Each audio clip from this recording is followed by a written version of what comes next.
Nous sommes en période d'harmattan, propice aux allergies respiratoires notamment, et nous allons vous proposer un anti-allergique efficient appelé Lorist. Lorist est un anti-allergique complet par excellence, et nous allons, en avant-propos, vous faire un exercice, un bref exercice mnémotechnique de mémorisation, fondé sur 7 critères de choix, comme les 7 lettres de Lorist.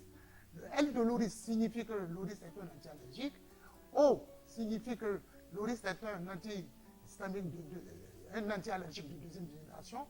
R nous renseigne que Lorist est un antidégranulant de la membrane des mastocytes. Le H nous dit que Lorist est un anti-H1 sélectif des récepteurs H1 périphériques. I de Lorist nous renseigne que Lorist est un anti-allergo-inflammatoire. Et le S de Lorist signifie que Lorist est dépourvu de somnolence. Et le T de Lorist nous renseigne que Lorist, c'est votre loratadine. Vous voyez, le mot Lorist concentre tous ses bénéfices patients, tous ses avantages thérapeutiques et toutes ses caractéristiques pharmacogénétiques.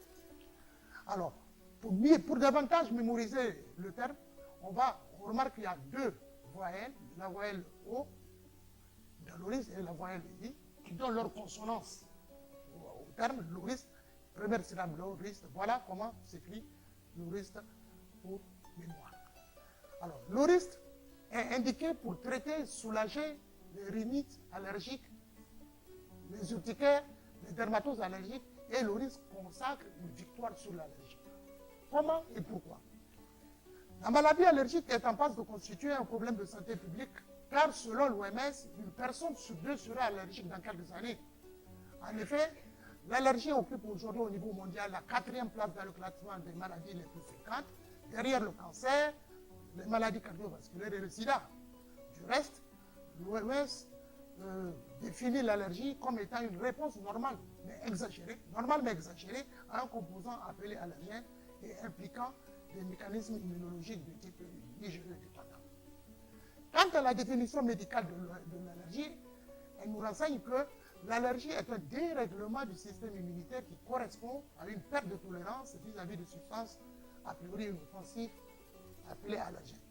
Pour qu'une allergie se déclenche, 2 conditions sont nécessaires: une prédisposition génétique, une exposition à la substance allergique. Donc, nous venons de poser le problème de l'allergie qui va se manifester qui a des manifestations cliniques locales telles que congestion nasale, rhinorrhée, éternuement, prurite nasale, rhinorrhée postérieure, prurite oculaire, larmoiement, prurite auriculo-palatin, lésion cutanée, en passant par des symptômes généraux décrits par les malades, à savoir la soif, l'irritabilité, les difficultés de concentration du traitement. Ces divers symptômes qui sont gênants et invalidants vont altérer la qualité de vie. Par conséquent, pour soulager les malades allergiques et restaurer leur qualité de vie, Lorist comprimé antihistaminique de 2e génération est aussi l'anti-allergie complet par excellence préconisé par les laboratoires. Anti-allergie complet par excellence, Lorist l'est parce qu'il a 3 sites d'action. Lorist a 3 sites d'action. Il agit en amont de l'allergie grâce à une action antidégranulante de stabilisation de la membrane des mastocytes pour lui empêcher de libérer les médiateurs chimiques de l'allergie. Premier site d'action. 2e site d'action, c'est en aval de l'allergie où Lorist va exercer une action antihistaminique antagoniste puissante contre les médiateurs de l'allergie qui se sont fixés sur le récepteur RH. Les effets conjugués de l'action antidégranulante et de l'action antihistaminique de Lorist vont permettre aux malades, comme bénéfice patient, une amélioration des symptômes précoces en moins de 3 mois. Donc, soulagement rapide des symptômes, plus rapide des symptômes avec Lorist. Source: Jean Bousquet, Berton, Sotorama. Tout ce que nous disons sont des sources scientifiques, nous ne faisons que commenter.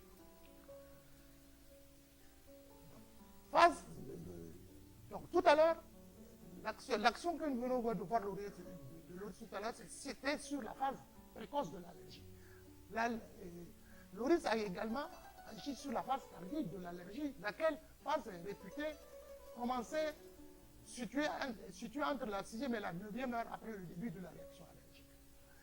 Dans cette seconde phase de l'inflammation allergique qui est responsable de la chronicité, il y a afflux de médiateurs pro-inflammatoires tels que les polynucléaires, les éosinophiles, les basophiles, les lymphocytes, les mastocytes au niveau de la sous-muqueuse.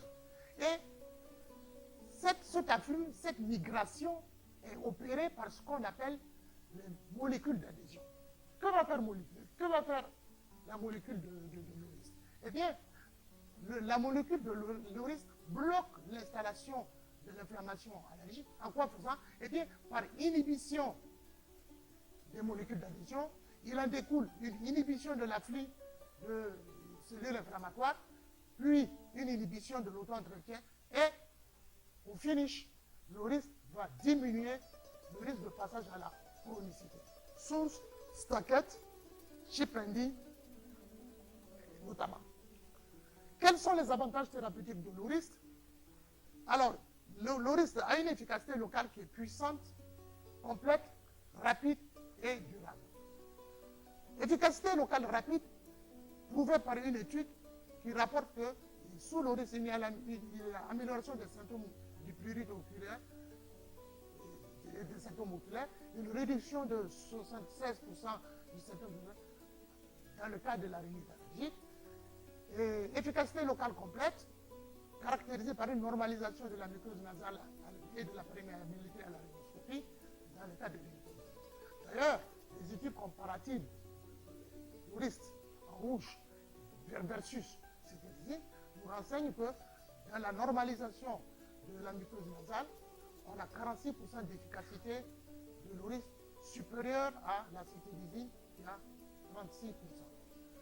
Au niveau de l'absence de rhinome, 50% d'efficacité de score pour l'oryx contre 42% pour cétrizine. Là également, supériorité de.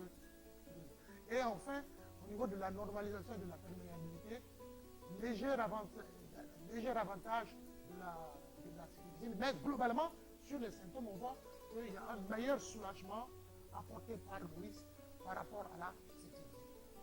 Cette efficacité locale, elle est rapide, puisqu'on a une régression plus rapide comparée à la cétrizine, du prurite, de l'érythème de lésion, dans les cas de d'urticaire chronique ou d'hépatite.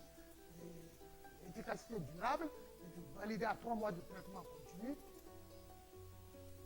C'est rapporté dans ce graphe qui nous montre que l'oryx matérialisé par la courbe rouge permet une meilleure régression des symptômes, un meilleur soulagement de la cétrizine matérialisée par la courbe bleue, tandis que la courbe blanche est représentée par le placebo.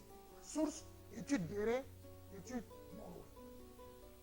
Alors, à côté de l'efficacité locale, il y a une efficacité globale, parce que la maladie allergique est une association de symptômes locaux et généraux reconnus par les patients qui se plaignent de soif dans 82% des cas, d'irritabilité dans 87% des cas, de difficulté de concentration dans 87% des cas. Voilà. Et l'ensemble de la molécule de l'oryx permet de prendre en charge globalement tous ces symptômes pour permettre aux malades de retrouver la qualité de vie. Donc, avec l'oryx, amélioration de la qualité de vie du patient allergique qui va restaurer la vigilance et les performances du psychose motrice du malade allergique à son niveau de base, contrairement à la cétrizine. Donc, là également, efficacité supérieure de l'oryx par rapport à la cétrizine. Quel profil de tolérance? Excellent. Excellent, puisque non sédatif.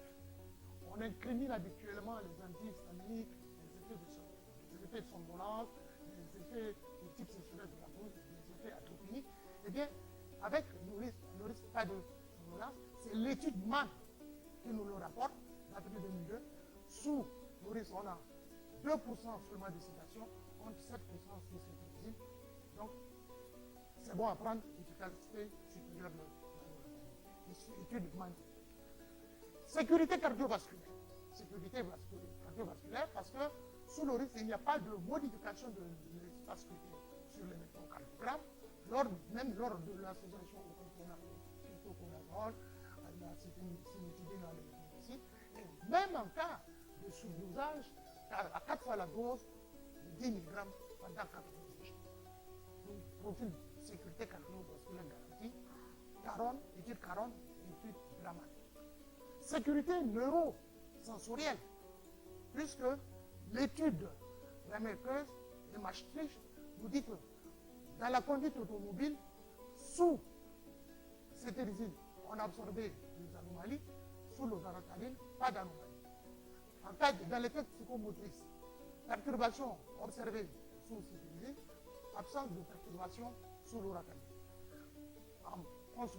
Après consommation, pendant la consommation concomitante d'alcool, on a une potentialisation des effets secondaires sous cétérisine, absence de potentialisation avec l'oratadine. Donc, vraiment clair. Quelles caractéristiques pharmacologiques, et nous allons finir là. Mécanisme d'action. Il est particulier. Après administration par voie orale, le risque est le principal, la loratadine est le principe actif de la rosée qui est rapidement absorbé et qui subit un important effet de premier passage hépatique par métabolisation du cytochrome P3A4 et cytochrome P2D6. Le principal métabolite qui dérive de cet important métabolisme s'appelle la desloratadine, qui est pharmacologiquement actif et d'ailleurs responsable de la toute grande partie des effets cliniques. D'où soulagement plus optimal, d'autant plus que dans la même unité galénique, dans le même comprimé, vous avez à la fois la molécule mère qui est active et le métabolite qui l'est également et qui prend le relais. On va voir. Vous voyez, en chiffres, délai d'action, Cmax sur pic plasmatique atteint au bout de 1 heure à 5, 1 heure et demie, desloratadine, 1h05 à 7 heures. Soulagement relativement plus rapide. Et là, soulagement plus de ça devient intéressant ici. La demi-vie de loratadine est de 8 heures dans une fourchette horaire comprise entre 3 heures et 8 heures. Quant à la demi-vie, 28 heures de durée d'action. Donc, le métabolite actif principal de la desloratadine va relayer la loratadine, vous donner une activité antihistaminique bien au-delà du cycle itinéral de 4 heures. Donc, soulagement garanti du bout en bout. Soulagement plus durable. Donc, propriété pharmacodynamique, l'oris agit sélectivement sur les récepteurs HPV. Il n'induit pas d'effet sédatif, pas d'effet anticholinergique. Il maintient son efficacité sans traitement thérapeutique. Il n'a pas d'affinité pour les récepteurs centraux. Il n'inhibe pas les captures de la noradrénaline. Il n'est pas contre-indiqué en cas d'hépatite sévère. Le risque ne potentialise pas les effets induits par l'absorption simultanée. Profil de tolérance meilleur, n'est-ce pas? Et quelle indication? Il est indiqué le risque dans la rhinite allergique crânienne, dans la rhinite conjonctivite saisonnière, dans l'urticaire chronique idiopathique, en cas d'éternuement, pour soulager l'écoulement nasal, les démangeaisons oculaires, les démangeaisons cutanées, les démangeaisons avec allergie. Quelle posologie? Simple, un seul comprimé par jour. Le risque, c'est un seul comprimé par jour, chez l'enfant, chez l'adulte et l'enfant de plus de 10 ans. Voilà, mesdames, mesdemoiselles et messieurs, présentez le risque. Je vous remercie pour votre attention.